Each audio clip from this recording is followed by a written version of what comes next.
Salut à tous, j'espère que vous allez bien, c'est Romain et on se retrouve aujourd'hui pour parler mercato avec la voix un peu cassée. Vous m'excuserez si les acoustiques sont pas bien réglées et vous m'excuserez aussi si on arrive après la guerre puisqu'on va parler d'un dossier qui est ouvert depuis une semaine et pourtant c'est le dossier le plus concret du PSG à 3 semaines de l'ouverture du mercato hivernal alors qu'il concerne un joueur qui n'arriverait dans l'effectif qu'à l'été 2024.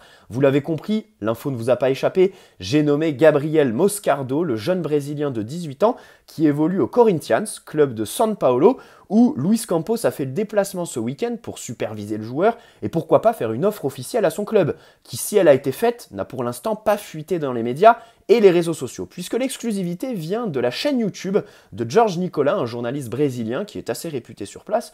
Ensuite, Fabrizio Romano a confirmé, et enfin, les médias français, RMC, l'équipe, ont rajouté leur pierre à l'édifice, avec du retard comme d'habitude, on ne cesse de le répéter depuis l'arrivée de Luis Campos, les exclusivités sur les joueurs sont de sources locales. Les journaux français sont à chaque fois complètement dépassés. Donc Gabriel Moscardo est proche du PSG, avec le joueur, on est d'accord. Le club connaît les modalités du contrat qui est demandé par le joueur et ses agents. Il ne reste plus qu'à négocier avec son club, les Corinthians. Là-dessus, il y a quelques incertitudes sur lesquelles on va revenir. Voilà, il y a une volonté ferme chez le joueur de venir chez nous qui est à noter. Voilà, RMC, par exemple, a dit qu'il veut venir et que Luis Campos l'avait déjà supervisé dans le passé. Il y a plein de clubs européens qui ont été cités. Arsenal, le Milan, mais de manière plus concrète, Chelsea, qui ont failli boucler le dossier en août. Ils ont fait deux offres.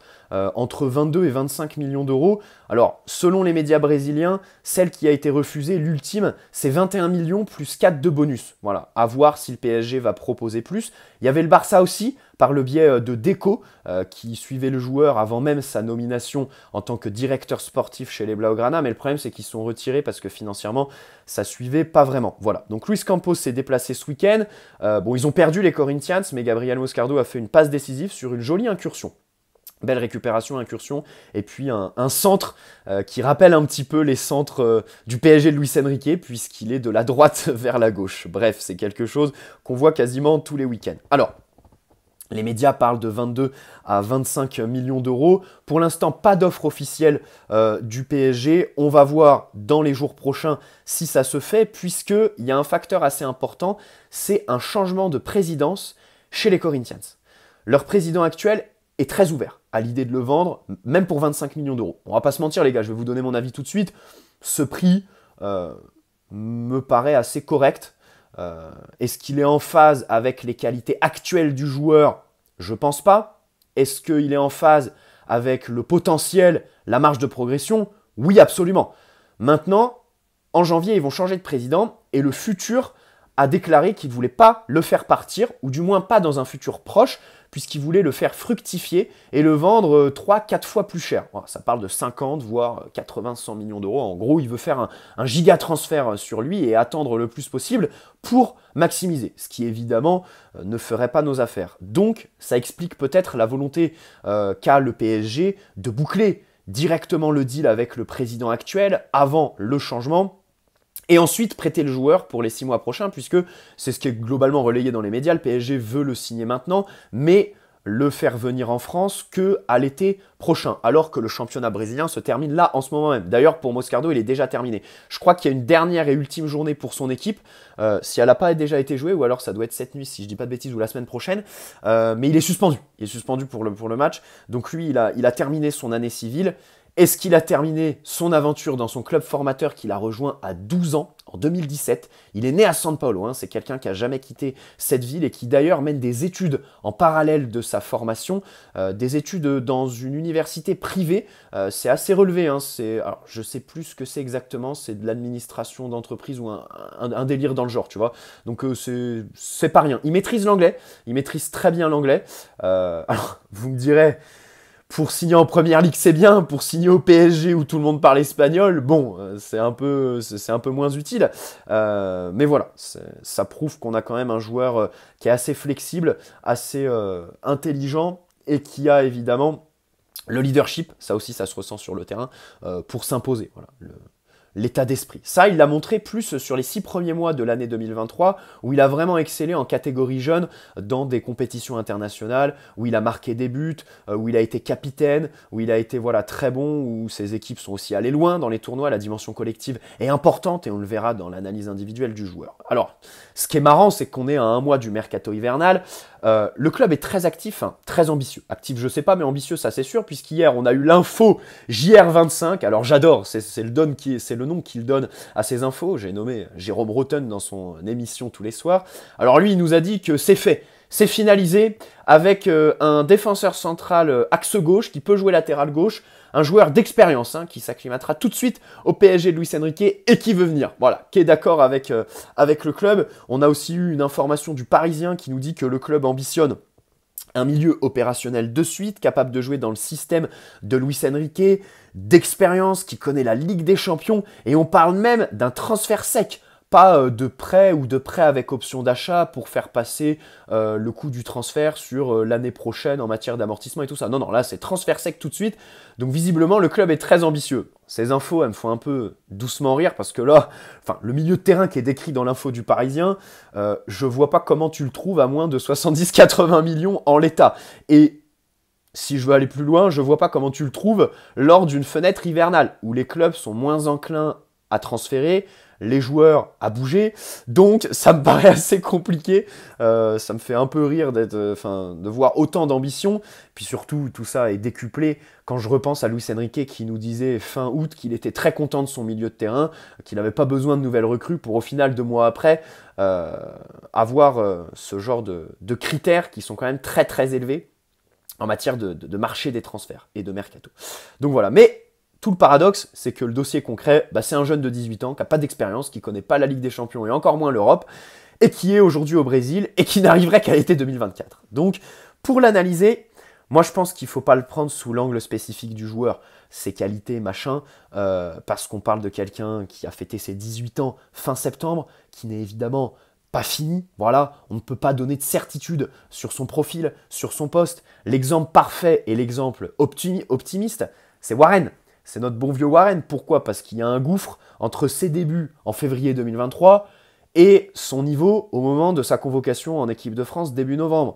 Rappelez-vous quand même, sous Christophe Galtier, c'était un joueur beaucoup plus scolaire. Et même au début de la saison avec Luis Enrique, les premiers matchs globalement, jusqu'au Classico et jusqu'au match contre Dortmund, je dirais. Oui, parce que voilà, Classico, Dortmund, tous les matchs, Lorient, Toulouse, il est très scolaire. Voilà, les percées ballon au pied, le jeu de passe aussi, le rôle de relayeur qu'il n'avait pas encore appréhendé, tout ça n'était pas là. Sous Christophe Galtier, c'était aussi quelqu'un qui avait de l'impact, tu lui voyais des qualités bien évidemment, mais il allait à l'essentiel. C'était pas Et on le disait dans les vidéos d'ailleurs, pour ceux qui me suivent, on l'a rabâché plein de fois dans les débriefs, Warren est bon, mais attention à ne pas le surcoter. Là, aujourd'hui, il a répondu en matière de progression, c'est absolument hallucinant ce qu'il a vécu. Donc c'est pour ça qu'à cet âge-là, évidemment, alors Warren c'est un cas particulier, hein, parce que en 7-8 mois, c'est complètement dingue. Et encore une fois, il ne faut pas attendre de tous les joueurs une telle progression. Mais voilà, donc dans ces âges-là, ça peut très très vite évoluer. Et aussi en matière de poste, parce que Warren, rappelez-vous, en U19, il joue numéro 6. Sous Christophe Galtier, il n'a pas le même rôle que sous Luis Enrique. D'ailleurs, il fait quelques piges en tant que latéral droit. Sous Luis Enrique, il a été remis en sentinelle brièvement contre Nice après la première trêve internationale de septembre. Défaite 3-2 où il n'avait pas été très bon. Et au final, aujourd'hui, il est relayeur droit, alors qu'il avait un rôle plus défensif en jeune. C'est marrant parce que ça me fait ma transition sur Gabriel Moscardo qui, lui, joue dans un registre très défensif. Hein. C'est vraiment l'image qui en est ressortie dans tout ce que les gens en ont dit sur les réseaux sociaux. Alors que lui-même le dit, en fait, c'est une déclaration de lui-même.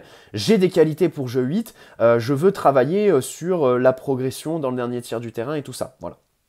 Donc, aujourd'hui, il oscille entre un poste de milieu défensif pur, un poste de relayeur droit. Moi, ce que je préfère retenir, c'est qu'en tant que milieu défensif, il est capable de jouer et dans un double pivot et en tant que sentinelle un peu tout seul. Ça, c'est très important. C'est une caractéristique primordiale quand tu recrutes pour le PSG de Luis Enrique, qui oscille entre ce fameux 4-3-3 qu'on retrouve un petit peu ces dernières semaines. Hein, voilà, sur les derniers matchs, on a vraiment eu un 4-3-3 avec une sentinelle, 2000 relayeurs. Alors que sur septembre-octobre, on était plus sur un système mouvant avec un double pivot et le troisième milieu qui allait fixer un petit peu le côté gauche dans cette animation autour de Mbappé dans cette zone-là du terrain. Voilà. Donc ça, c'est très important. Une polyvalence qui se fait rare sur le marché des transferts aujourd'hui. Donc l'angle spécifique du joueur, c'est pas ce qu'on va prendre en priorité. Mais vous l'avez compris, le club. Qu'est-ce que ce dossier dit de la politique du club? Alors évidemment, ce genre d'infos me plaisent pour ceux qui suivent la chaîne très régulièrement. Et d'ailleurs, j'ai reçu plein de messages qui me disaient « Romain, on veut une vidéo. Ça y est, ça fait des mois que tu réclames que Luis Campos aille sur le marché des Sud-Américains. Bah maintenant qu'on se positionne, tu nous sors pas de vidéo. » Les gars, le problème, c'est qu'en ce moment, je suis en partiel. Je fais un petit déplacement à Londres la semaine dernière. Bon, il m'a fallu un petit peu de temps pour analyser le joueur, pour me faire ses matchs et tout ça. On va pas se mentir, je suis pas la Serie A brésilienne toutes les semaines. Voilà. Donc, comme vous le savez, toujours dans le souci de précision, on a regardé minimum 4 matchs du joueur et on va donc vous proposer tout ça. Bien sûr, je suis très content de voir Luis Campos sur ce marché. Pourquoi? Parce qu'aujourd'hui, bon, le marché européen est tellement déréglé qu'un jeune prospect en Europe coûte un bras. C'est difficile de dire ça quand on sort d'un mercato estival qui nous a coûté 400 millions et où on a pris des prospects européens à prix d'or. Mais sur ce marché des prospects européens, je trouve qu'on est assez dépassé par rapport à des clubs comme le Real Madrid ou le Barça en matière d'attractivité et la Première Ligue en matière de puissance financière. Bon, là, ok, les supporters des autres clubs, ils vont pas comprendre ce que je dis, je comprends parfaitement. Ok, on est un club État, ok, les Qataris, machin, signent les chèques, truc muche. Mais le problème, c'est que les gars, il y a aussi d'autres faits à prendre en compte, à savoir le fair play financier et surtout la Première Ligue, la puissance des clubs de Première Ligue additionnée à leurs revenus monumentaux en matière de droits télé et l'attractivité du meilleur championnat du monde. Par exemple, Enzo Fernandez, après sa super Coupe du Monde avec l'Argentine, le PSG ne pouvait pas s'aligner sur les 120 millions mis par Chelsea. Ça, c'est factuel. J'irais même plus loin. Un joueur que je regrette beaucoup, c'est Bruno Guimaraes. Parce que pour moi, voilà, ça aurait été le milieu défensif parfait qui a cette dimension technique qu'un Ugarte n'a pas aujourd'hui. Mais le problème, c'est quand il part de Lyon, donc le 30 janvier 2022, pour Newcastle, c'est quand même pour 50 patates. Je rappelle que nous, notre mercato hivernal 2022, on essaye de se faire prêter Tanguy Ndombele et on n'y arrive pas parce qu'on doit dégraisser avant. Donc à un moment donné, il y a aussi des faits en fait, tu vois, qui me font dire que aller chercher un petit Brésilien, 20 millions directement, négocier ça avec le club formateur, c'est beaucoup plus judicieux que de le prendre auprès des clubs tremplins européens, Benfica, Sporting et tout ça, qui vont demander un pognon fou, qui vont être beaucoup plus difficiles en matière de modalité de paiement, même si cet été, les clubs portugais nous ont vraiment aidés, Sporting et Benfica avec le prêt avec option d'achat sur Gonçalo Ramos. Et surtout, une fois que les joueurs sont en Europe, en général, ils sont aux mains de très très grands agents. Là, les sphères sont beaucoup plus resserrées et du coup, tout ce qui est prime, salaire, contrat et tout ça, c'est beaucoup plus compliqué à négocier. Voilà, donc vraiment aller à la source. Et puis surtout parce qu'en fait, moi je demande ça aussi parce que les gros clubs européens aujourd'hui n'ont plus peur de faire ça. Avant, il y avait cette mode de laisser du temps aux joueurs, le foutre dans un club tremplin en attendant. Et les clubs étaient tellement puissants qu'ils payaient le prix fort, tu vois, auprès d'un club allemand ou un club portugais. Mais là, quand tu vois le Real avec Endrick, avec Vinicius, avec Rodrigo et tout ça, tu te dis que ces dernières années, ça a quand même évolué. City, ce qu'ils font avec Gabriel Jesus, qui est aujourd'hui, je ne sais jamais comment le prononcer, qui est aujourd'hui un des meilleurs numéro 9 du monde. Mbappé devrait s'inspirer de ses performances à Arsenal. C'est vraiment un des 9 les plus inspirants sur le début de la saison et tout ça. Bon, bref. Donc voilà. Les clubs ont tendance à le faire de plus en plus. Donc ça, c'est vraiment quelque chose qui me plaît. Même si la question, c'est aussi, ce dossier, ce joueur, c'est pour du long terme. Le problème, c'est que l'avenir de Luis Campos, à quel point il est lié à celui d'Mbappé, qui, on le rappelle, n'a toujours pas prolongé. On est à 6 mois de la fin de son contrat. Dans 3 semaines, il va pouvoir parler avec n'importe quel club et négocier un contrat. Et on n'a pas de nouvelles, en fait. On n'a pas de nouvelles de Nasser qui faisait les gros bras fin juin à la conférence de présentation de Luis Enrique. Moi, j'aimerais bien le revoir, Nasser, là. Parce qu'à un moment donné, ça va 2 minutes, quoi. Tu vois. Et ensuite, il y a la question de comment gérer le jeune. Le recruter, c'est bien, mais si derrière, tu fais comme avec Cher N'Dour, à savoir ne pas le prêter alors que le mec ne peut même pas jouer avec les U19, enfin, Moscardo pourra jouer avec nos U19, mais Cher N'Dour peut pas. Là-dessus, t'as merdé. Ou alors Xavi Simons, même si un prêt à Leipzig, c'est toujours bénéfique pour un jeune joueur.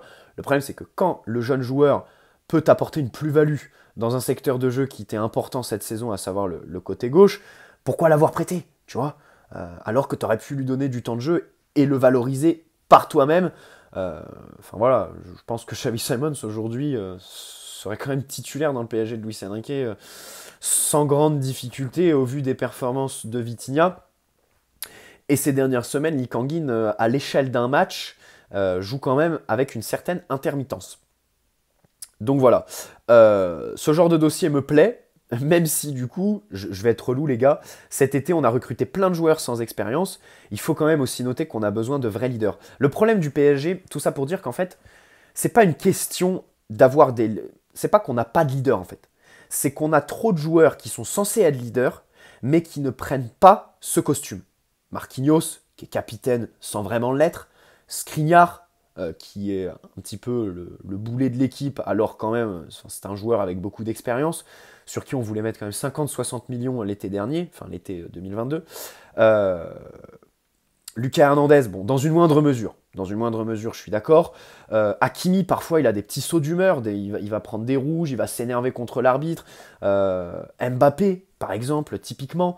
Bon, Dembélé, lui, c'est spécial. Lui, j'attends pas que ce soit un leader. Et quand je dis leader, attention, je parle pas d'un mec qui va parler, qui va foutre des claques à tous les joueurs. Non, non, moi, je vous parle pas d'un dictateur. Je vous parle de quelqu'un qui, en matière de jeu, va réussir, en fait, à dicter le tempo, à s'adapter à ce que la physionomie du match demande. Tous les joueurs que j'ai cités, à chaque fois c'est un petit peu compliqué. Lucas Hernandez, quand ça va pas très bien, il va faire des fautes, il va s'embrouiller avec son vis-à-vis. Marquinhos, Skriniar, ils prennent aucune responsabilité à la relance. Mbappé, lui, il veut toujours jouer en rupture. Quand il décroche, à chaque fois c'est dans le mauvais tempo, c'est pour essayer de se projeter très rapidement dans le but, alors que c'est pas forcément ce que l'adversaire ou le match t'impose, tu vois ce que je veux dire ? Donc, puis les Kolo Muani, Gonzalo Ramos, Ugarte et tout ça, c'est des joueurs qui découvrent le contexte PSG Ligue des Champions. Donc eux, évidemment, je ne les mets pas dans l'analyse, tu vois. Donc bien sûr, il faut aussi parler de ce genre de leader dont on a besoin. Concernant le joueur, il a 18 ans, 1m85. Il n'est pas fini, évidemment, mais physiquement déjà bien développé. Ça, c'est à noter, puisque déjà, il est plus grand que tous nos milieux, à part Fabian Ruiz qui fait 1m89. On a un vrai besoin de taille dans cette équipe. Ça dépasse l'entrejeu, en fait. Hakimi, alors il fait 1m81, mais c'est plutôt une question de marquage.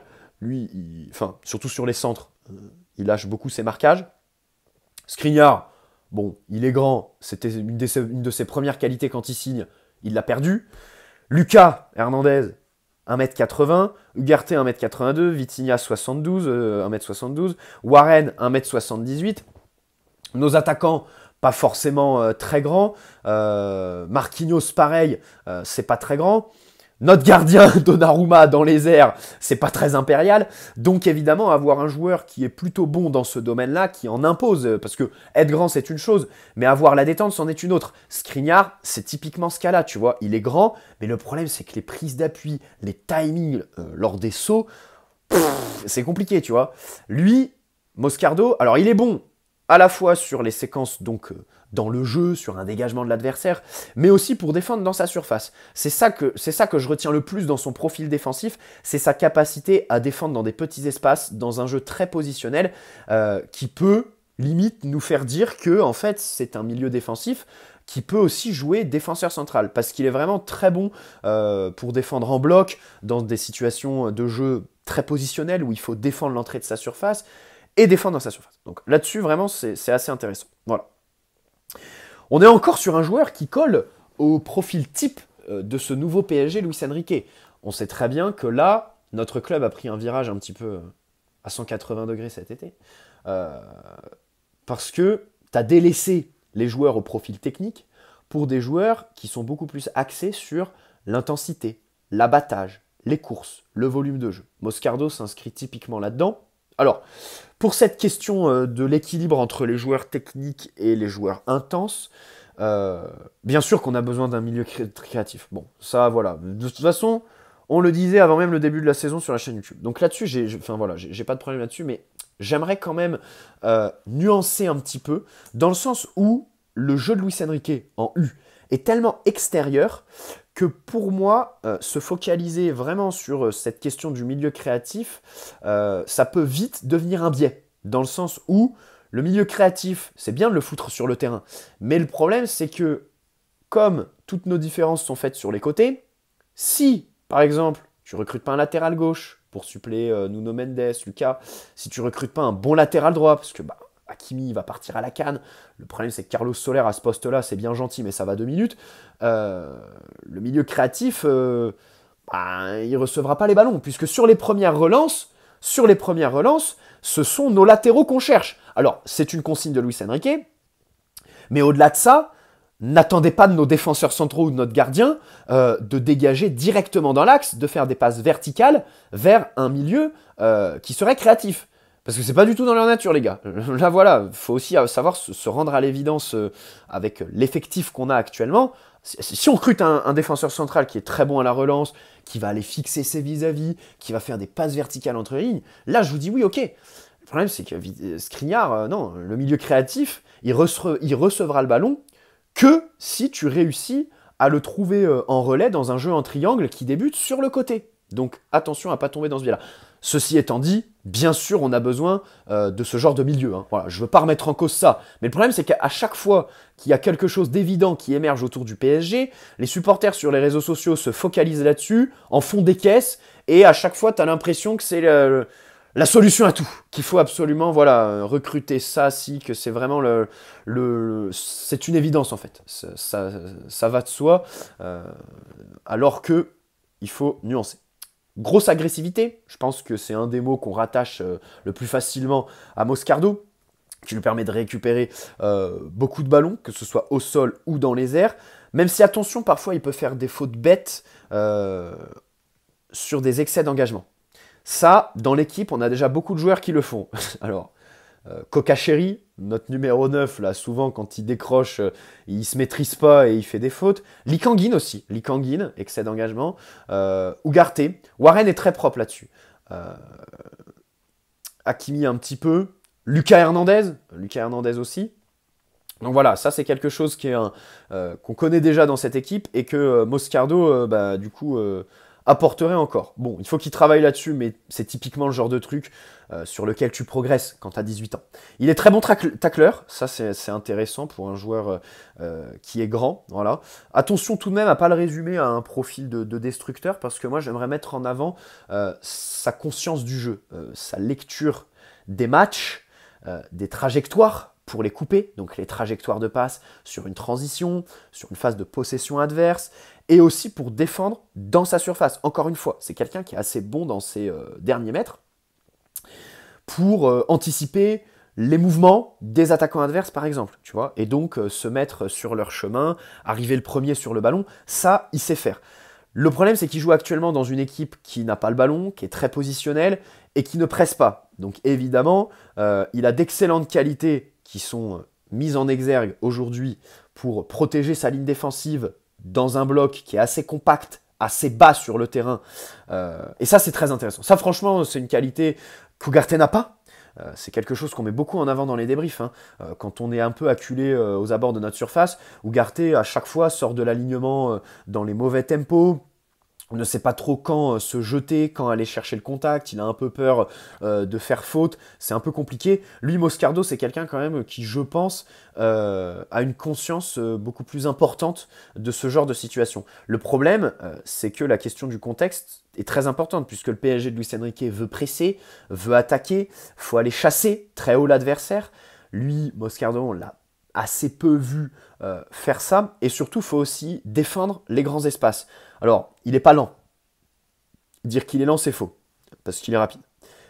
Mais parfois, il peine à défendre quand l'adversaire est lancé. C'est-à-dire qu'un 1 contre 1 face à un ailier virevoltant, l'ailier peinera à le prendre de vitesse, et ce, même s'il réussira à le dribbler. C'est-à-dire que s'il est lié le dribble, Moscardo va réussir un petit peu au démarrage à le rattraper, l'isoler sur le côté, limiter la casse. Par contre, si le vis-à-vis est déjà lancé, ça risque d'être un petit peu plus compliqué pour lui. Et ça, c'est quelque chose qu'on a déjà chez Vitinha, chez Ugarte, chez Fabian Ruiz, chez nos milieux de terrain en général. Donc, à travailler, à surveiller aussi. Voilà. Et en Ligue 1, évidemment, bah, tu as le ballon, hein, tu as la possession de manière outrageuse. Donc, avec ballon, c'est évidemment là où il y a le plus de questionnements, d'incertitudes chez Moscardo. La première de ses qualités, je pense que c'est son gelon. Hein. Alors, il est droitier, il évolue sur le côté droit. Donc, ça peut être intéressant de le voir lancer Mbappé, faire des espèces de transversales qui seraient du coup faites en première intention, puisqu'il recevrait le ballon sur son bon pied, tu vois. Donc, en ce moment, je milite pour mettre Lee Kang-in sur le côté droit pour qu'il soit en ailier mauvais pied, puisqu'il est gaucher, mais le problème c'est qu'un gaucher côté droit, il a à chaque fois besoin de faire la touche de plus pour aller chercher le côté opposé. Là, avec Moscardo, on pourrait jouer beaucoup plus en première intention, ce qui pourrait être intéressant dans une volonté de mettre un petit peu plus de verticalité dans cette équipe, question qui va évidemment continuer à se poser au vu du profil de nos attaquants.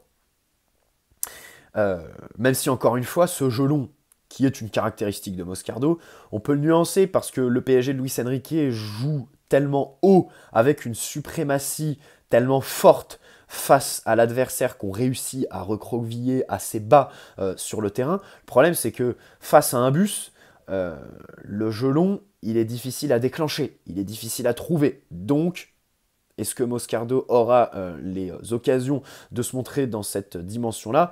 C'est toute la question. Dans les petits espaces, il est à l'aise. Dans les petits espaces, il est à l'aise pour conserver, pour s'en sortir, mais pas pour faire de grandes différences. Hein. C'est quelqu'un qui va pouvoir contrôler dos au jeu, se retourner, s'extirper de l'adversaire, échanger aussi dans les petits espaces. Ça peut être intéressant pour créer des petits relais à la relance. Mais après, en matière de chevaucher, en matière de dribble, pour déclencher après un dribble, les changements de rythme aussi, c'est un peu plus compliqué. Et ça, c'est vraiment une des qualités qu'on doit rechercher en premier chez le milieu de terrain qu'on veut signer là cet hiver. Parce que vraiment le PSG a besoin de ça au milieu, à savoir un joueur qui va un petit peu changer les tempos, porter le ballon, faire des différences tout seul, en gros aller dans tout ce qui est dépassement de fonction, tu vois, parce qu'on en a cruellement besoin. Et puis au niveau du jeu de passe, comme je l'ai dit, donc il y a le jeu long. Après, pour tout ce qui est verticalité, c'est vrai que c'est quand même un joueur qui passe souvent de manière assez latérale, ce qui peut frustrer, même si bien sûr il peut progresser, et lui-même le dit, il veut tendre à jouer numéro 8. Donc tout ça ne peut que le faire progresser dans cette dimension-là. Et puis notons aussi une bonne frappe hein, aux abords de la surface. Alors en pro pour l'instant il n'a qu'un seul but, mais en jeune il a montré une palette de finition plus ou moins loin du but qui est assez intéressante. Donc ça c'est à noter aussi. Même si globalement dans le dernier tiers, il n'est pas très influent sur ces... On parle quand même d'un joueur qui a 24 matchs en pro, donc c'est quand même très compliqué. Hein. Tout ce que j'ai dit là les gars, en fait, j'aime pas trop ce genre de vidéo... C'est pour ça que je m'éternise pas sur la présentation du joueur, parce que ça n'a pas grande valeur pour moi de dire tout ça, dans le sens où c'est quelqu'un qui n'est pas fini, qui peut progresser dans tous ses compartiments, qui peut évoluer en matière de rôle, voilà, dans une équipe complètement différente des Corinthians, ça peut être un joueur à l'opposé de ce qu'il est aujourd'hui, donc vraiment... faut vraiment prendre beaucoup de pincettes. C'est pour ça que j'ai axé sur la politique globale un petit peu du PSG et que j'ai fait des liens avec des dossiers un petit peu plus généraux. Voilà, j'espère que cette vidéo vous aura plu. Moi, pour 20-25 millions, je valide. Hein. Plus de 25 millions, bon, ça me gêne un petit peu, mais 20-25, voilà, je comprends tout à fait. Alors après, la question de le faire parvenir l'été prochain, sachant que du coup le championnat brésilien se termine maintenant, alors je crois que, pas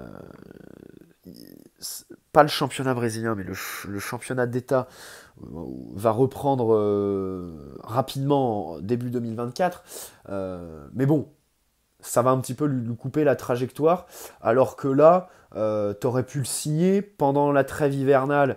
Tu lui fais un petit programme individuel et puis ensuite sur les matchs de Coupe de France, tu lui fais prendre un petit peu de... Parce qu'on va en jouer des matchs en Coupe de France les gars, hein. Préparez-vous pour le retour du PSG en janvier. Voilà, tu le fais jouer sur les matchs de Coupe de France pour qu'il prenne un petit peu des minutes sans avoir à jouer beaucoup d'intensité.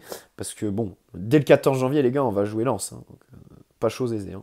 Bref. Bonne soirée à tous, n'hésitez pas à poser un like si cette vidéo vous a plu, vous abonner si ce n'est pas déjà fait. Donc cette question de le faire venir l'été prochain, ouais, personnellement ça me dérange pas de le faire venir dès cet hiver en fait, tu vois, parce qu'on a tellement un besoin immédiat à ce poste-là que ça me gêne pas. Et après l'été prochain, tu peux éventuellement penser à un prêt en Europe, voilà, en Europe, dans un club qui joue la Ligue des Champions. Ciao les amis, prenez soin de vous, n'hésitez pas à poser un like si cette très longue vidéo vous a plu, vous abonner si ce n'est pas déjà fait, et puis on se dit à très vite. Ciao.